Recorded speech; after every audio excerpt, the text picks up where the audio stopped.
శ్రీమాత్రే నమః. సద్గురు జ్యోతిష్యాలయం వారి యొక్క విశ్వావసునామ సంవత్సర 2025 మార్చి 29 నుండి మొదలు పెడితే మళ్ళీ 2026 మార్చి 28 వరకు వచ్చే ఈ తెలుగు నూతన సంవత్సరంలో వచ్చినటువంటి సంవత్సర రాశి ఫలితాలని మనం ఇప్పుడు తెలుసుకోబోతున్నాం. ప్రతి ఒక్కరికి ఏముంటుందంటే, గురుగారు నాకు ఎలా ఉండబోతుంది ఈ సంవత్సరం, నాకు ఆరోగ్యం ఎలా ఉంటుంది, నాకు ఐశ్వర్యం ఎలా ఉంటుంది, నా వ్యాపారం ఎలా ఉంటుంది, నాకు ఉద్యోగం ఎలా ఉంటుంది, నాకు అసలు ఉద్యోగం వస్తుందా రాదా, నాకు వివాహం అవుతుందా అవదా, నాకు సంతానం కలుగుతుందా కలగదా, నా వ్యాపారం అభివృద్ధి అవుతుంది, నేను విదేశాలకి వెళ్తానా వెళ్ళనా, ఎన్నో ప్రశ్నలతో కూడినటువంటి ఆ ప్రశ్నలకు సమాధానమే ఈ గోచార గ్రహస్థితి. ఇందులో మళ్ళీ చెప్తున్నాను, గోచార గ్రహస్థితి మీ యొక్క వ్యక్తిగత జాతకానికి ఒక 30 నుంచి 40% మాత్రమే వర్తిస్తుంది. మీరు పుట్టినటువంటి ఆ లగ్నం, మీ యొక్క టైం ప్రకారం ఒక లగ్నం ఉంటుంది, మీ నక్షత్రం ఉంటుంది, మీ పాదం ఉంటుంది, దాని ప్రకారంగానే సంపూర్ణ జాతకాన్ని తెలుసుకోవడం కుదురుతుంది. నేను చెప్పే ఈ గోచార ఫలితాన్ని కొంతవరకు తీసుకోండి. తర్వాత మీ యొక్క వ్యక్తిగత జాతకాన్ని మీ పరిసర ప్రాంతాల్లో ఉన్నటువంటి గురువులను సంప్రదించండి. గురుగారు నాకు ఈ సంవత్సరం ఎలా ఉంది, నాకు జాతకం చెప్పండి అని వారి దగ్గర అవసరమైతేనే తెలుసుకోండి.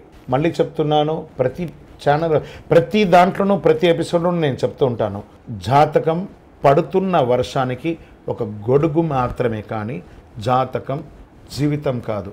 మీరు మిమ్మల్ని నమ్మండి, మీ ఇష్టదైవాన్ని నమ్మండి, మీ కులదైవాన్ని నమ్మండి, మీ జీవితం బాగా ఉంటుంది. మరి లేదు గురుగారు మేము మీ దగ్గర తెలుసుకోవాలనుకుంటున్నామని చాలామందికి ఉంటుంది కదా. మా దగ్గర తెలుసుకోవాలనుకుంటే కింద కనబడుతున్న మా నంబర్కి మీ పేరు, date of birth, time of birth, place of birth WhatsApp చేయండి, కాల్ చేయకండి. అది చూసిన తర్వాత మా అడ్మిన్స్ మీకు రిప్లై ఇస్తారు. విజయోస్తు.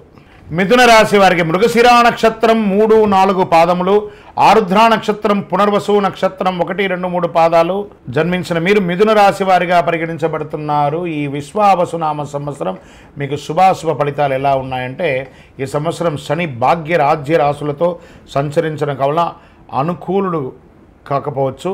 శుభకార్య విఘ్నములు, మనోవ్యాకులత, ఉద్యోగ వ్యాపార వ్యవసాయములందు చిన్న నష్టములు అవకాశాలు ఉన్నాయి. శ్రమ అధికంగా ఉంటుంది. స్వల్పము కాలంలో మీకు రావాల్సినటువంటి ప్రమోషన్స్ కానీ, ఇంక్రిమెంట్స్ కానీ, స్థానచలనాలు అయ్యే అవకాశాలు ఎక్కువ ఉన్నాయని కూడా చెప్పవచ్చు. ధన సంపాదన, కీర్తి ప్రతిష్టలు అవి ఆటోమేటిక్గా వచ్చేస్తుంది. సమాజంలో మీ మాటకు విలువ ఉంటుంది. మిగిలిన సమయం అంతయు కూడాను వ్యయ జన్మరాశులు ఎందు సంచరించే ధన వ్యయము, స్థానచలనము కలుగుతుంది. పరిస్థితులు శ్రమకరంగా ఉంటుంది అని కూడా చెప్పవచ్చు. శుభమూలకంగా ధన వ్యయం, రాజానుకూలత లేకపోవడము, కీర్తిహాని కలిగే అవకాశాలు ఉన్నాయి. ఆస్తి సంబంధ విచారము, వాణిజ్యాలందరూ వ్యాపారంలో చాలా ఇబ్బందులు కలిగే అవకాశాలు ఉన్నాయి.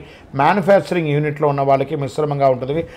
ఆర్థిక ద్రవ్యలోభం అనేది ఎక్కువ వస్తుందని కూడా చెప్పడం జరుగుతుంది.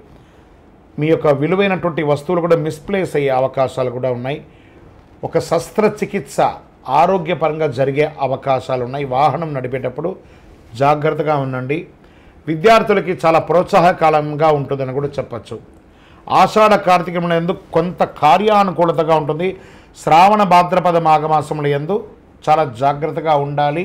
ప్రత్యేకించి డాక్టర్స్, సర్వీస్ సెక్టార్లో ఉన్న వాళ్ళకి ఇదొక మంచి సమయం అని కూడా చెప్పచ్చు. ఐటీ రంగం, మీడియా రంగం వారికి మిశ్రమ ఫలితంగా చెప్పడం జరుగుతుంది. స్పోర్ట్స్ వాళ్ళకైతే అద్భుతమైనటువంటి సంవత్సరంగా ఈ సంవత్సరాన్ని చెప్పడం జరుగుతుంది. మృగశిర నక్షత్రం వారికి ఆషాఢ బహుళం నుండి సంవత్సరాంతం వరకు నైదన తార యందు కేతువు సంచరిస్తున్నారు.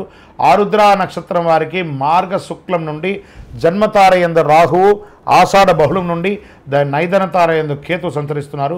పునర్వసు నక్షత్రం వారికి సంవత్సర ఆరంభం తిరిగి భాద్రపద బహుళం నుండి మాఘ పూర్వార్థం వరకు జన్మతార యందు శని, సంవత్సర ఆరంభం నుండి కార్తీక బహుళం వరకు జన్మతార యందు రాహు సంచరిస్తున్నారు.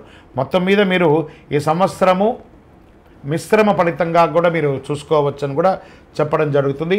స్త్రీలు మీ యొక్క విలువైనటువంటి వస్తువులను కూడా చాలా జాగ్రత్తగా పెట్టుకోవాలి. విద్యార్థులు చాలా జాగ్రత్తగా చదవవలసినటువంటి ఒక సమయం అని కూడా చెప్పచ్చు. మీ యొక్క లక్కీ నెంబర్ 1 మరియు 3 అని కూడా చెప్పుకోవచ్చు. మీ పరిసర ప్రాంతాల్లో ఉన్నటువంటి ఏదైనా అమ్మవారి క్షేత్రానికి వెళ్ళి దర్శనం చేసుకోండి. శుక్రవారాల్లో అక్కడ నిమ్మకాయతో దీపం వెలిగించండి. దేవీ సప్తశతి చండీ పారాయణం చేయడం లేదా చండీ హోమం చేయడం లాంటిది చేయండి. మీ వయస్సు ఎంత ఉందో అన్ని సంఖ్యతో నువ్వుల నూనెతో మీ యొక్క ఇష్టదైవం కులదైవ దేవాలయంలో మీ యొక్క నక్షత్రం రోజు దీపం వెలిగించండి. ఇంకనూ సకల దోషాలు తొలగడానికి అతి అద్భుతమైనటువంటి అతి శక్తివంతమైనటువంటి ఈ కరుంగాళి మాలను ధరించండి. ఆయురారోగ్య ఐశ్వర్య భోగభాగ్యాలతో ఉండండి. విజయోస్తు.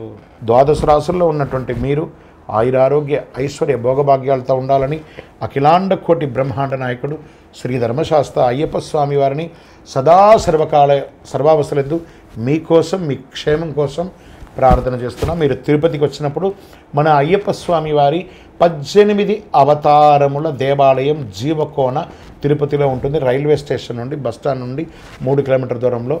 ఒక్కసారి పుట్టినందుకు ఒక్కసారైనా అందులో అడుగుపెట్టండి. అందులో 27 నక్షత్రాలను కూడా ప్రతిష్ఠ చేయబోతున్నాం త్వరలో. మీరు వచ్చి దర్శనం చేసుకోండి. మీ యొక్క దోషాలన్నీ తొలగి ఆనందంగా ఉండండి. వందే మాతరం, వందే మాతరం, వందే మాతరం. శరణమయ్యప్ప.